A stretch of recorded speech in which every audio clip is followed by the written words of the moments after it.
Olá, eu sou Gabriela Mitsuki. Eu sou Andréia Silveira e esse é o Conexão GABA.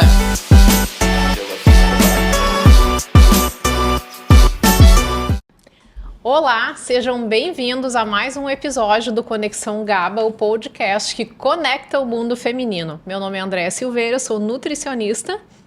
E eu sou Gabriela Mitsuki, mentora de carreira. E hoje a gente tem uma convidada muito especial aqui, a Jamile Peixoto Pereira. Vou colar aqui porque a menina tem um currículo incrível. Ela é psicóloga, mestre em saúde coletiva, especialista em terapia sexual, diversidade de gênero e pós-graduada em psicologia. Ela é membro do Comitê de Sexualidade, EduSex, e também, mais recentemente, agora autora do livro Desejos, os meus, os seus e os nossos. Só de ouvir o currículo, nossa! Já treme, né? Já dá uma tremidinha. Jamile, sabe que assim, a tua visita aqui foi muito, muito esperada. A gente estava bem ansiosa, né, Gabi? Para que tu aceitasse o convite e para te ouvir. Então, assim, a gente pode já começar indo direto ao ponto, né? Falando muito dessa questão de educação sexual, é algo que na minha geração não existia, né? E falando da importância da educação sexual e como isso repercute na nossa vida adulta depois. Então, tudo contigo. Seja muito bem-vinda. Muito obrigada pelo convite. É um prazer estar aqui nesse projeto super interessante, necessário e de colocar em pauta temas tão importantes. Né? Bom, a educação sexual na tua época não existia, não pensem que hoje existe muito, né? Se é um dos grandes gaps que a gente tem aí no campo da sexualidade, é essa facilidade para falar, né, do tema, mesmo a sexualidade fazendo parte da vida, né? Desde que a gente está lá no desenvolvimento do útero até, né, a finitude, ainda hoje se tem, né, certa dificuldade, a gente percebe muito nos ambientes escolares, e algumas ideias errôneas, né, de que falar do tema é incentivar, e a gente está falando de prevenção, né, de que as crianças e os adolescentes possam se conhecer, descobrir seus prazeres, mas com cuidado, né, porque eles não têm ainda, digamos assim, a capacidade emocional e comportamental para dar conta de tanto estímulo, de tanto acesso à mídia, de tanta informação que vê, e tudo isso não substitui ainda o diálogo, a família, a escola presente, essa parceria. Né? E trazendo aí para nossa realidade, assim, como que isso como que isso nos leva a ter os desafios na vida sexual já aqui na maturidade, né? Na vida adulta, né? Essa é uma questão importante. Quando eu falo de prevenção, né? Não estou falando só de prevenção relacionada a abuso, a coisas nesse sentido, mas de ir constituindo uma ideia de naturalidade relacionada à sexualidade que vai repercutir ao longo da vida, né? Muitas pessoas têm dificuldade de acessar o prazer ao longo do desenvolvimento porque aprenderam lá na infância que era errado, que não podia, que era feio, né? Falar sobre. Né? Então, é uma prevenção, inclusive, de saúde sexual, né? Ao longo da vida. E que está diretamente relacionado também, pelo menos na minha concepção, a saúde mental da mulher, porque assim, não tem como desconectar, né, a vida sexual da saúde mental, porque é inegável, faz bem, a mulher se sente bem, né, então essa questão, assim, quando ela é bem conduzida lá na infância, eu acho que ela já prepara muito a mulher adulta, justamente, né, para não ter esses tabus que a gente hoje ainda encontra bastante, né? Eu lembro que, assim, os meus pais nunca falaram comigo sobre sexo. O que eu aprendi foi discutindo com amigas, foi ouvindo, uma falava uma coisa, outra falava outra, e daí eu ia pesquisar, eu ia ver, só que daí aquilo, né, não vem a informação adequada. Né? Tu não sabe de onde é essa fonte, né? Nem sempre é segura. Exato. Isso, né? E não falar não é distanciar, é aproximar aos riscos, né? Por isso a ideia de poder trabalhar. E quando falo em saúde mental, eu faço uma brincadeira, né? Que quem tem uma vida sexual ativa, até a pele fica mais bonita, a energia de vida muda, a motivação. Só que o que acontece? Às vezes a gente deixa em segundo plano, né? A gente pensa em todas as outras atribuições e coloca, né, o sexo como se der, se sobrar tempo, não prioriza, né? E o quanto isso ao longo do tempo vai desconectando a pessoa do próprio desejo, né? Porque o desejo ele é retroalimentado. Se eu não tenho ideias, fantasias, se eu não penso sobre isso, vai sair do meu escopo do pensamento ali. Mas né? esse é um ponto, sabe, Jamile, que eu fico às vezes me perguntando, assim, né? A gente sabe que a vida sexual, ela é tão importante quanto a nossa profissão, quanto a nossa saúde mental, quanto a família, os amigos. Mas, assim, como é que a gente traz ela para prioridade, né? Assim, como é que a gente tira ela desse campo de se der quando der? E acho que, assim, do campo do imaginário, né? Tem muitas fantasias a respeito disso, no sentido de colocar como algo que dá trabalho, que leva tempo, que exige todo um engajamento, tem que se produzir, né? Então, assim, tem toda uma ideia que a gente precisa desfazer e colocar como parte natural. Lógico que a gente precisa investir, né? O sexo não começa quando a gente vai encontrar parceria, né? Ele começa quando a gente faz um elogio, manda uma mensagem, instiga, né, a parceria a pensar naquela possibilidade. E muitas vezes, Gabi, tem até que marcar dia e hora, né? Na terapia de casal a gente trabalha muito isso. Bom, né, não é para mecanizar, mas vocês vão ter que tirar um dia da semana para vocês. Não é uma ideia. Mas isso mas colocar na agenda, né? Colocar na agenda. Mas tu sabe, Jamile, que isso é muito da vida, né? Eu tô casada há 24 anos e daí, assim, às vezes é até um desafio na correria dos dois, com filho, com casa, com trabalho, com todas as 1.500 atividades que a gente tem para fazer, tu colocar isso como uma prioridade, né? Então, a gente brinca e dá risada, mas isso é da vida de todo mundo, porque às vezes tu te pega numa correria tão louca que tu vai colocando tudo na agenda, tudo é prioridade, e daí o casal vai se deixando de lado, né? E eu sempre digo o seguinte, que para mim o sexo começa quando acorda, porque assim, é a forma como o marido trata, né, como ele se dirige a mim, o que ele fala, né, a forma como falou, então é tudo isso. É um conjunto de possibilidades, porque né? quando começa uma relação, o tesão tá ali, né, a flor da pele, com a rotina, outras coisas vão tomando espaço, e filhos, então assim, todo esse outro contexto, ele é muito importante, né, dessa questão do tratamento entre si. E aí tem uma grande armadilha, né, porque muitas vezes a gente prioriza, né, a educação dos filhos, o trabalho, não prioriza esse lado, e a gente precisa estar bem, né? A gente precisa estar bem para que os nossos filhos estejam bem, para que a gente tenha um bom desempenho profissional, e aí a gente esquece dessa noção e de colocar a sexualidade como um autocuidado, né? Como uma recompensa, como um prazer que vai, né, liberar aí uma série de hormônios e que vai nos trazer mais energia para as outras demandas. Sim, e o fato de também a gente continuar se sentindo poderosa, né? Porque isso traz o poder para a mulher. Sabe? Tu te sente gostosa, poderosa, desejada. Isso, né? Isso. Eu trabalhei agora no simpósio da Sociedade Brasileira de Sexualidade Humana e a Sociedade de Psicologia aqui do Rio Grande do Sul, justamente esse tema, né? Para além da parentalidade, sobre desejo, erotismo, amor, limites necessários, né? O quanto é importante também para as crianças verem essa troca dos pais, essa troca, né, não erótica, explícita, mas desse afeto, dessa conexão, que vai além só de uma relação, né, de cuidado, de amizade, né, que tem algo a mais, né? Esse namoro dos pais, ele é de alguma forma um modelo, né? As crianças são esponjinhas, eles estão ali captando tudo que acontece no ambiente. E isso também vai determinar a busca por escolhas futuras, né? Esse modelo que é visto dentro da família. Né? Então, o quanto é importante. E eu tenho a sensação também que aproxima o casal e até a comunicação, né? Para tudo que a gente precisa resolver no dia a dia, ela se torna mais fluida, né? Ela fica mais leve, mais fluida, né? Mas eu queria fazer um gancho aqui para uma outra parte que é, assim, às vezes, né, para a mulher a gente precisa, assim, do cenário, do cheiro, da música, de não ter nenhum risco de interrupção, assim, parece que precisa de todo um aparato para coisa acontecer e aí às vezes torna até impossível, né, assim. Como é que tu... Assim, e eu enxergo isso até como um tabu, né? Assim, porque a gente não precisa de tudo isso, né? Assim. E justamente, até inclusive pensando na perspectiva de práticas sexuais, né? Eu sempre digo, sempre tem alguma coisa nova para inventar. Né? A nossa criatividade é infinita.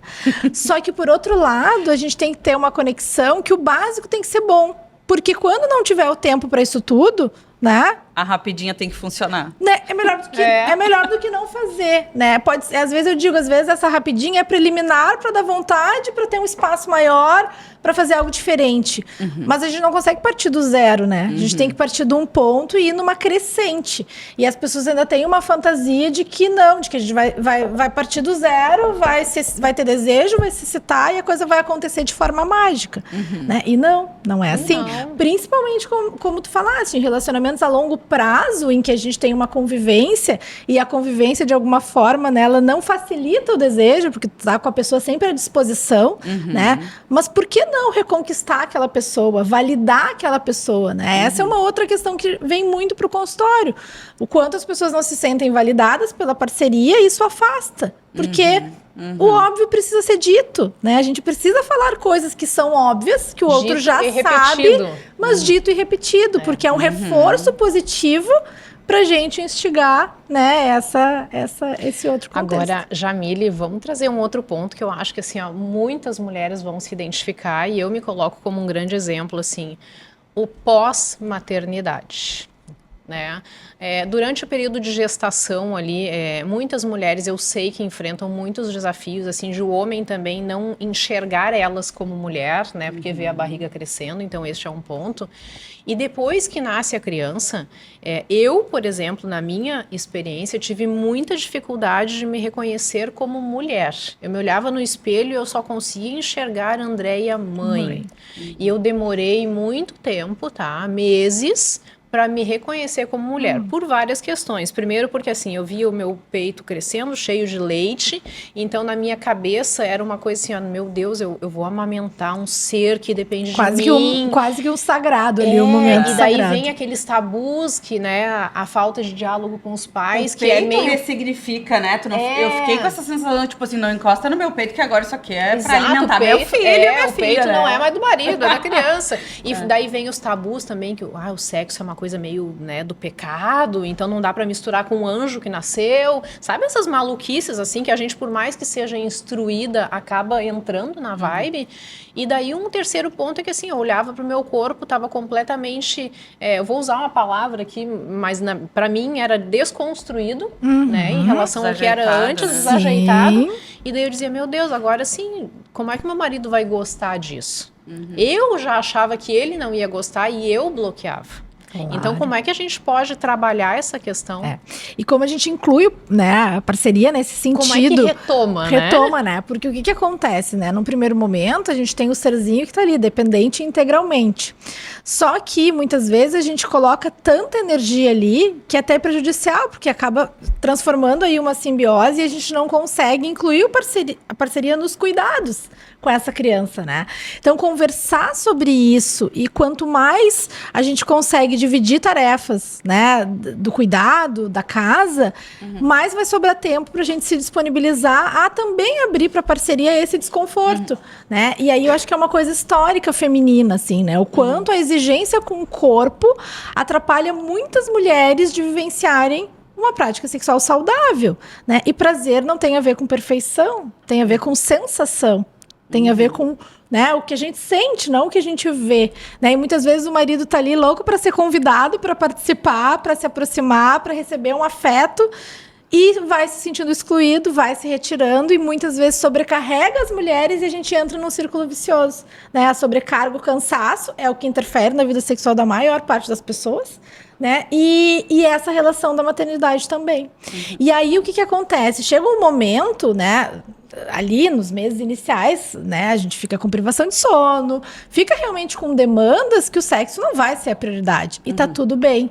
Mas a gente não pode esperar a criança ter 2 anos para retomar. A gente precisa ir, na medida que a gente vai se sentindo confortável, pensando sobre essa perspectiva para ir retroalimentando o nosso desejo e se colocando nessa cena. Né? Até porque, Jamile, isso que tu colocou é importantíssimo. Eu tenho várias amigas que comentam que essa lacuna que se gerou desconectou o casal de tal forma que é como se fosse um vaso que quebrou e elas não conseguem mais colar, né?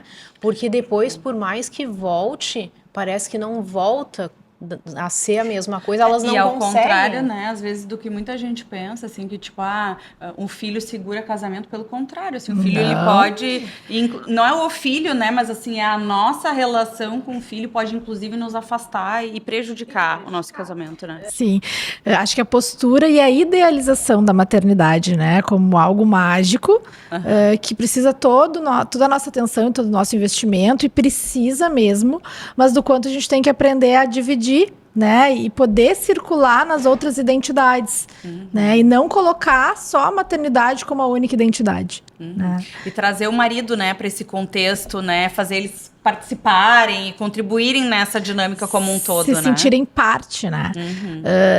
Para nós, né, do campo da psicologia e da sexualidade, é bastante conhecido a questão de que a chegada do primeiro filho, em especial do primeiro, é uma grande crise na vida do casal, né? Tem várias pesquisas que mostram, né, pra gente já é um tema super conhecido, mas nem todo mundo sabe. Todo mundo acha que vai ser um momento mágico, né? O tão esperado primeiro filho, e aí na prática não é bem assim, porque vem outras demandas junto.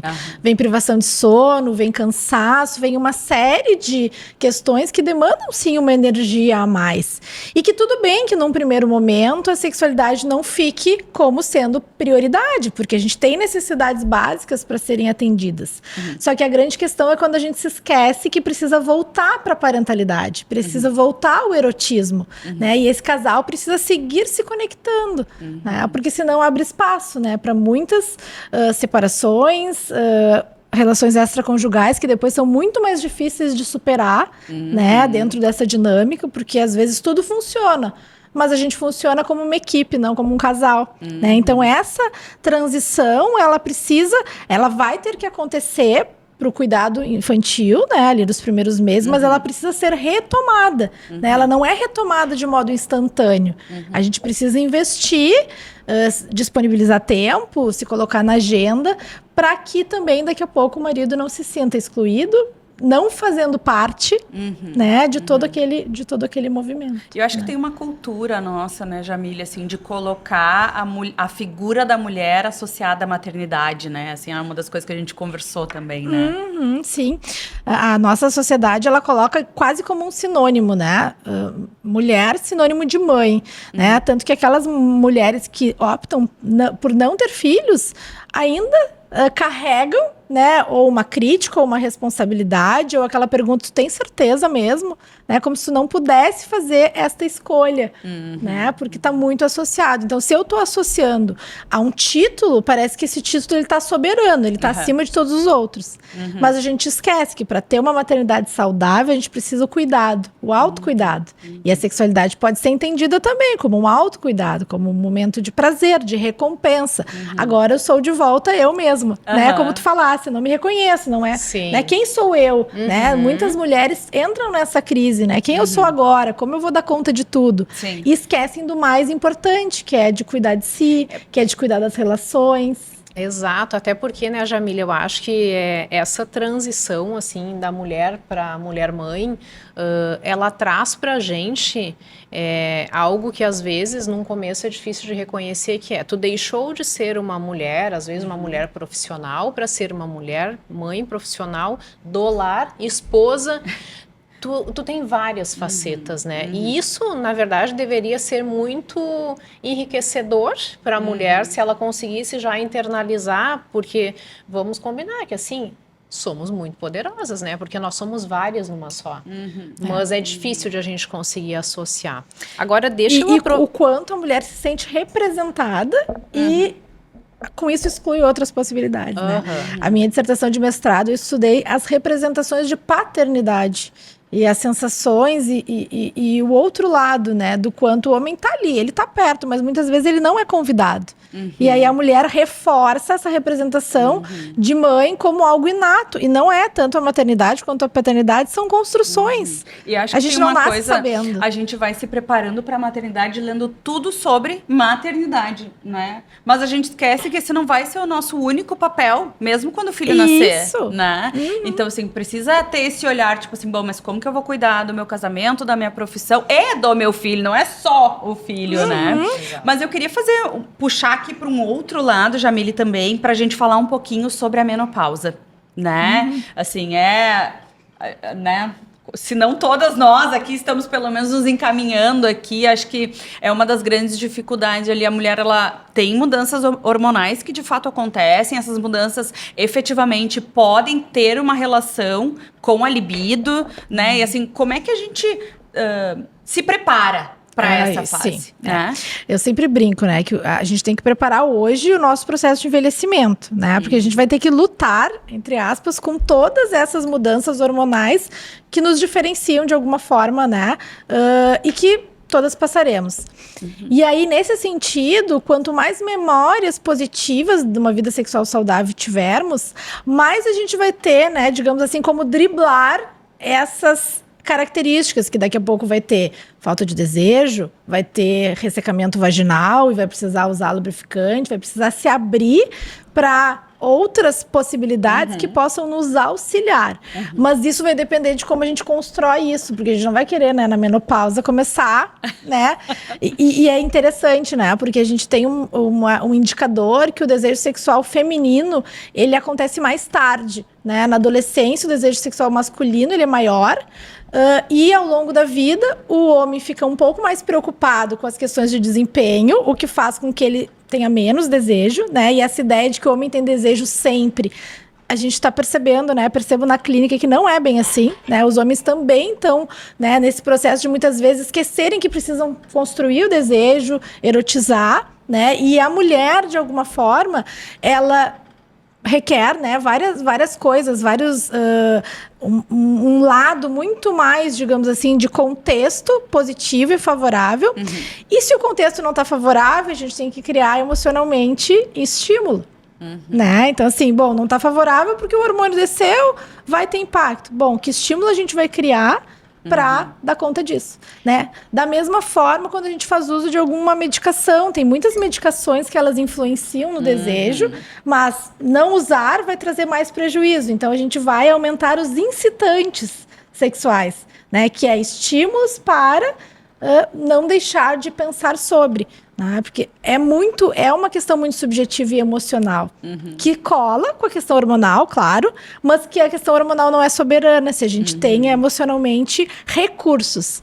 E esses recursos vão se desenvolvendo ao longo da vida quando a gente vai se conhecendo, se autoerotizando, conhecendo o que a gente gosta, o que a gente não gosta, onde a gente tem prazer, né? Para facilitar, digamos assim, esse processo de envelhecimento. Agora, aproveitando esse gancho, já que veio a palavra desejos, não tem como não, né? Deixou a bola picando, vamos chutar a gol, vamos falar de desejos, então, assim, o que tu dá de dicas, né? Porque hoje, no consultório, muitas mulheres, eu atendo muitas mulheres de menopausa, enfim, e elas me falam muito, eu não tenho desejo, né? Então, assim, vamos falar um pouquinho disso, né? De desejo, vale... Eu acho que até, Jamile, se tu puder trazer essa ideia, assim, do tipo, o que é desejo, o que é libido, ou se as duas coisas são a mesma coisa ou não parece são. Que as coisas se confundem, né? Como é que a gente entende, né? Tem uma pesquisadora, Ellen Kaplan, que na década de 70, ela estudou o desejo, porque até então a gente começava o ciclo da resposta sexual na excitação.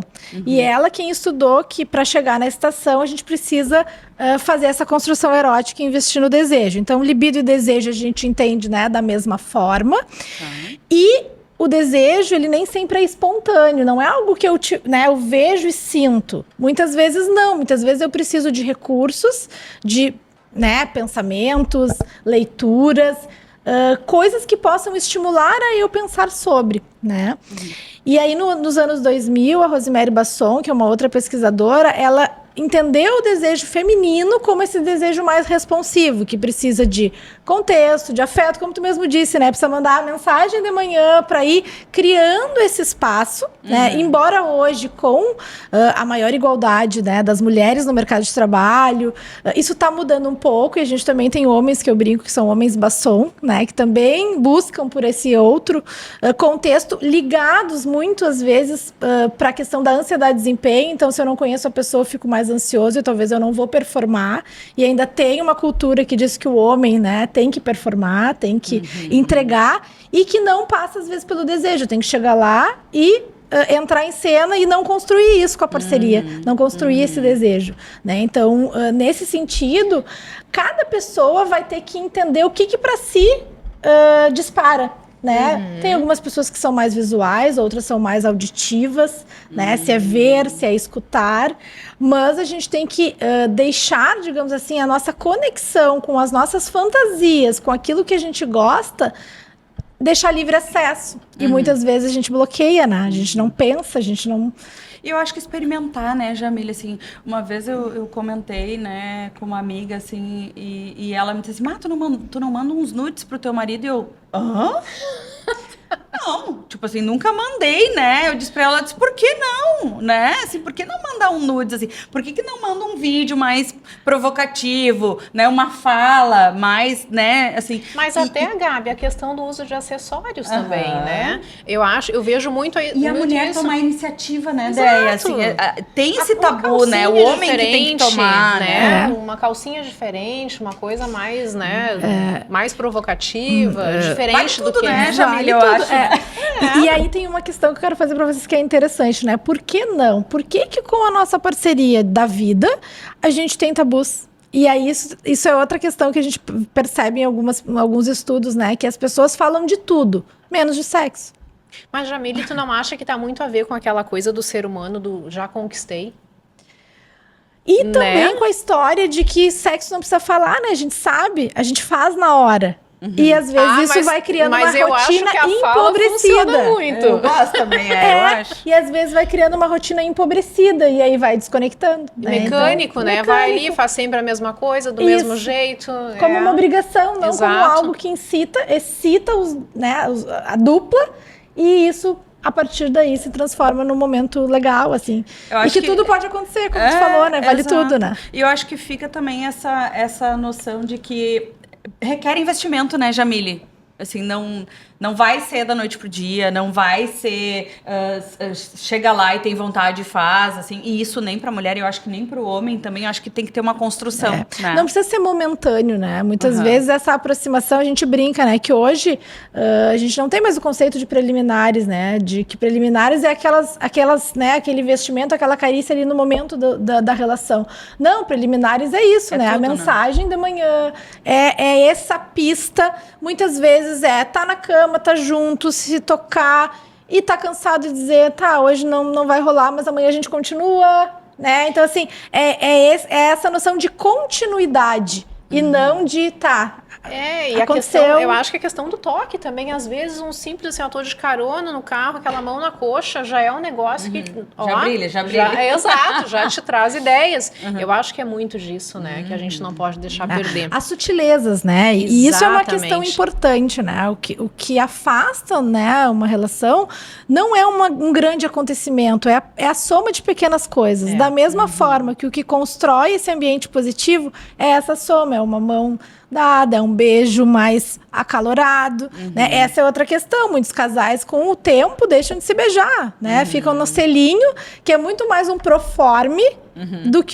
que algo erótico, né? Exatamente. Tem um dos capítulos do meu livro que é entre o beijo e o desejo existem muitas possibilidades, né? Do quanto o beijo pode ser esse convite, mas beijo selinho não vale, né? Tem que ser o beijo. Exatamente. Que a gente dava lá no início da relação. E que a gente vai deixando de cultivar e fazer como uma prática, né? Agora, Jamile, vamos entrar num tema que eu acho que toda mulher em algum momento quer ouvir, né? Vamos falar de orgasmo. A gente sabe que ainda muitas mulheres não têm orgasmo nas relações sexuais. Isso é algo que eu conversei até com a minha ginecologista e é impressionante, assim... Né? Quando a gente olha para números, isso até é um pouco assustador. Só que é algo muito silencioso. A mulher nem sempre evidencia, nem sempre fala, nem sempre busca ajuda. Com certeza. E nem sempre percebe que faz uma falta, né? Que produz uma falta, né? Porque a mulher está tão acostumada a entender que tudo bem não ter desejo, tudo bem não ter, né, o orgasmo. Né? E muitas mulheres têm dúvida se já chegaram ao orgasmo. E aí eu sempre brinco, né, com as minhas pacientes. Olha, quem tem dúvida é porque não chegou lá. Né? Quando chegar, tu vai saber. É algo que não tem como a gente não, né? Porque, né, é um ápice de prazer, é um relaxamento muscular, tem vários sinais, né? Claro, hoje em dia também tem a idealização, né? Do super orgasmo, dos múltiplos orgasmos, que também coloca a mulher numa pressão pelo desempenho. E isso também não é legal, né? Porque não é algo de outro mundo, mas é algo que tu identifica no teu corpo. Só que o que acontece? Ainda hoje tem muitas mulheres que não conhecem o seu corpo. E aí, como é que vai fazer para entender que caminho vai levar para o ápice do prazer? Né? Então, assim, é fundamental a gente entender que tem muito subdiagnóstico de anorgasmia, que é uma disfunção sexual, né, que é bastante presente na vida feminina, mas que pouco chega no consultório. É mais teórica do que na prática da clínica, né? Justamente por isso, né? Até porque eu acho que as mulheres têm vergonha de assumir. E outra, assim, o homem a dificuldade de desempenho e tal, ela é evidente. Então, o homem, ele busca essa ajuda porque é tudo que ele não quer ter. Mas a gente não... Acaba que não vai, né? Assim, e o próprio orgasmo, mulheres, né? Mesmo que sejam estruturas diferentes, a ejaculação e o orgasmo, elas são colocadas no mesmo plano. E o homem sabe quando, né, teve o orgasmo, quando ejaculou. E a mulher não tem esse parâmetro, né, tão explícito. O parâmetro é a sensação, né? Que sensação que eu vou ter até chegar lá. E o quanto eu vou ter que investir nisso. Às vezes não é algo rápido, às vezes é algo que eu vou ter que ir aos poucos construindo e me aproximando desse momento, desse movimento, né, de sentir ali o ápice do prazer. Então, muitas vezes a mulher corta antes, né, não tem toda essa ideia de que é algo que precisa ir acontecendo, que precisa se reconhecer nesse corpo, que precisa se liberar para, né, pessoas mais controladas, pessoas mais que não conseguem, né, ter atenção plena no momento presente. É muito difícil, porque tu não te conecta com a sensação do corpo, tu tá lá com o pensamento em outro lugar e o foco da atenção se desvia da sensação. E aí como é que eu vou ter, né, um orgasmo se eu não estou conectada com a minha sensação corporal? Né? Então a gente tem que aproximar de alguma forma essas instâncias, mas também sem uma exigência, né? Teve aí uma cultura, uma época até um pouco passada, que tipo assim, né, o orgasmo era sinônimo de poder, né? A mulher que não tinha orgasmo se sentia minimizada. E não é por aí também, né? Tem muitas relações em que tu tem satisfação sexual e não tem orgasmo, né? Não precisa ser uma exigência que em todas as relações tu vá, né? Vá, tá, porque também, né, é um conjunto de pensamento, emoção, foco na sensação, estar liberada para, né? Eu digo que todo mundo tem liberdade, mas nem todo mundo está liberado para sentir aquele prazer, porque chega um momento que até parece assim, não vou aguentar, e aí que vai vir, né, o orgasmo em si. E às vezes isso não né, nesse momento a mulher trava, né? Não se dá conta que precisa liberar e não se segurar e não, né, temer essa reação do corpo. Tem né? alguns marcadores ou gatilhos assim que a mulher pode estar atenta assim para identificar assim, não, falta investimento, né, no prazer, nas sensações, etc. Ou não, eu posso ter uma disfunção. Tem assim algum marcador que possa chamar atenção e assim, de certa forma ajudar as mulheres a irem em busca de ajuda? Sim, tem, né? Se a gente tá, né, a gente brinca assim, né, com a fricção adequada, com a intensidade adequada e não tá conseguindo, é sinal de que tem algo a mais para ser trabalhado. Né? A gente precisa olhar para isso com mais cuidado. Por outro lado, também tem uma outra questão que precisa ser falada, né? As mulheres chegam ao orgasmo pelo estímulo do clitóris, não pela penetração. Né? Então, assim, tá, pode? Sim, mas normalmente tem a associação de um estímulo do toque. E muitas pessoas não sabem disso. Até lá no passado, lá, né, Master e Johnson, que foram os primeiros pesquisadores no campo da sexualidade, eles que desfizeram essa ideia de que existia um orgasmo clitoridiano e um vaginal, né? E entenderam que o prazer feminino ele está mais conectado com a sensação do orgasmo do que especificamente com outras sensações, né? Então também tem isso, né? Se tu fica, né, numa relação sexual, como a gente falou, proforme, a penetração e nada mais além disso, ou toques em outras partes do corpo que aquela mulher identifique como zona erógena, né? Então isso também é importante. O que é zona erógena pra ti talvez não vai ser pra mim, o que vai ser uma preferência pra ti não vai ser pra mim. E aí dentro do que tu falasse, né? A gente precisa experimentar pra saber, né? Não tem problema não gostar, o pior é não saber, é ficar não tentar, ficar na dúvida.